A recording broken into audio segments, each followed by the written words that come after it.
What's up, folks, and welcome back to another Farming Simulator 2017 mod review. Today we're going to be looking at this guy right here. This is the John Deere 8000 series forage harvester. There are actually three different models, and as you can see, I've got all three of them purchased. So the first one is the smallest one, the 8300. But before we really start to look too deeply at them, let's just jump in the store real quick, look at their stats, see what we got. So it's under forage harvester over here at the end. Starting price 260,000, 455 horsepower. The only options or upgrades that we can do is the engine size, which is fine. We have the 8600, which puts you up to 582 horsepower for an extra 55,000, and then the big old 8800 with a whopping 755 horsepower at $90,000 extra. So that one will cost you a total of $350,000 for 750 horsepower. Now you look at this guy. Well, yeah, that actually makes sense. Price comparatively, I think. And then over in the headers, we have a selection of headers. We actually have a total of 4 different headers, I believe. Yes, these 4. So here's the Kemper.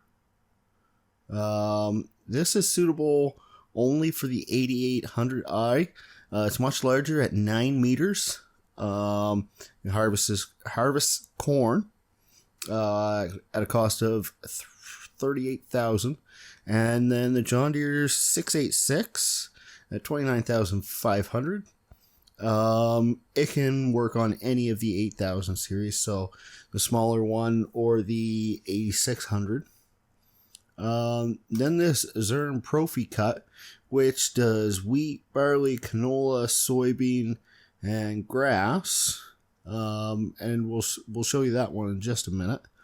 And then the 659 at 15,000, which just picks up already mowed grass or hay and slaps it into a forage wagon or tipper, whatever have you. So let's get straight to this guy right here. We'll fire her up. So, real good startup sound there.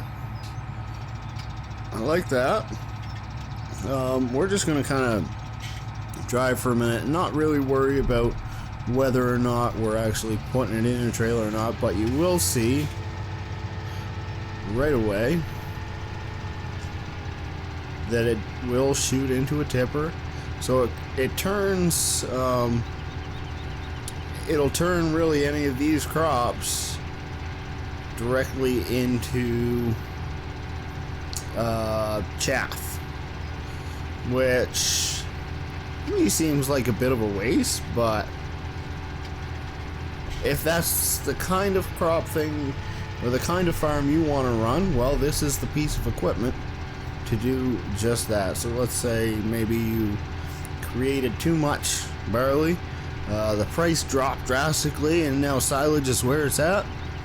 This header right here is the one for you. So I've driven this thing around a little bit, and it's about what you'd expect. Runs pretty smoothly.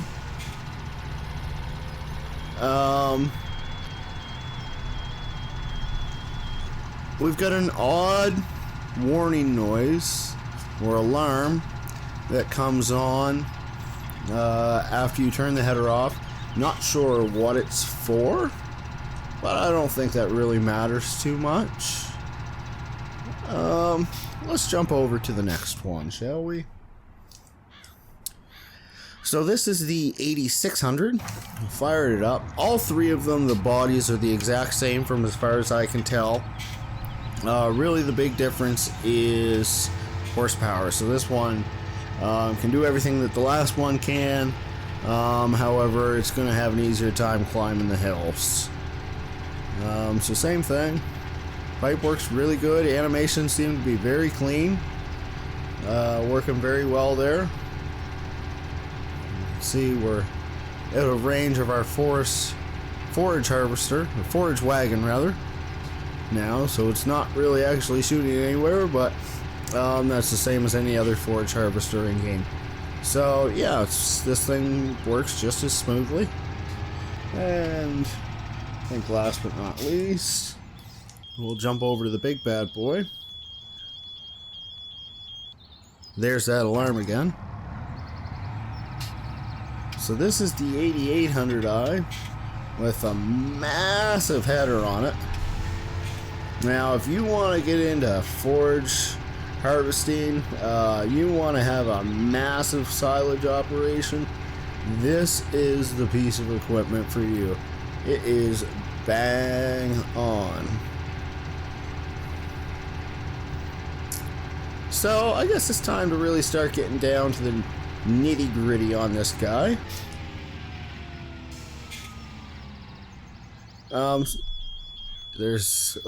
That alarm would drive me nuts before too long. I will tell you that right now. Although I think it's kind of cool, it's just they're a bit too often for me. So the textures on this are really clean, very well done. The green, I'm not a huge fan of the green. I think it's a little too shadowy. But other than that, it's pretty dang good. It doesn't appear to be just a new paint job on an old forage harvester. I purchased all three of them, lined the three in-game ones up side by side, lined them up against this guy, and it doesn't appear to be any of those. They may have taken elements out of them, but really this thing appears to be pretty much its own creation. So let's take a look at the lights. We got right then left, four-way flashers, not quite sure, yep, four ways up front, left and right, yep, beacon, now y'all like your beacons, so that's working. Lights, we have front lights. Do we have back lights? We have back lights. Do we have working lights? We have working lights. Nice. So that all seems to be running pretty smoothly. Let's jump in cab now. Take a look around. This gauge right, I'll try to put it dead center on screen for you. Right there. Fire it up. And you will notice that it does indeed change with speed. So that's RPM and speed showing there. Other than that, the inside is pretty plain Jane. There's no IC to speak of. But for me personally, I could care less about IC. I find it actually, although, you know, in a way it adds more realism, I kind of find it takes me out of the immersiveness. So all the mirrors seem to be working. Jumping back out of cab now. Let's take a look at the log. So, scrolling up, we've got warning: John Deere is unknown brand using lizard instead. Okay, that's not huge.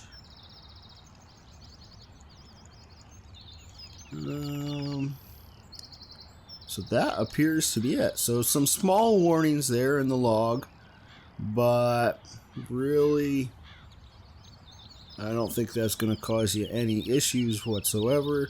Shouldn't cause you any frame rate drops or anything like that. Now let's exit out of that.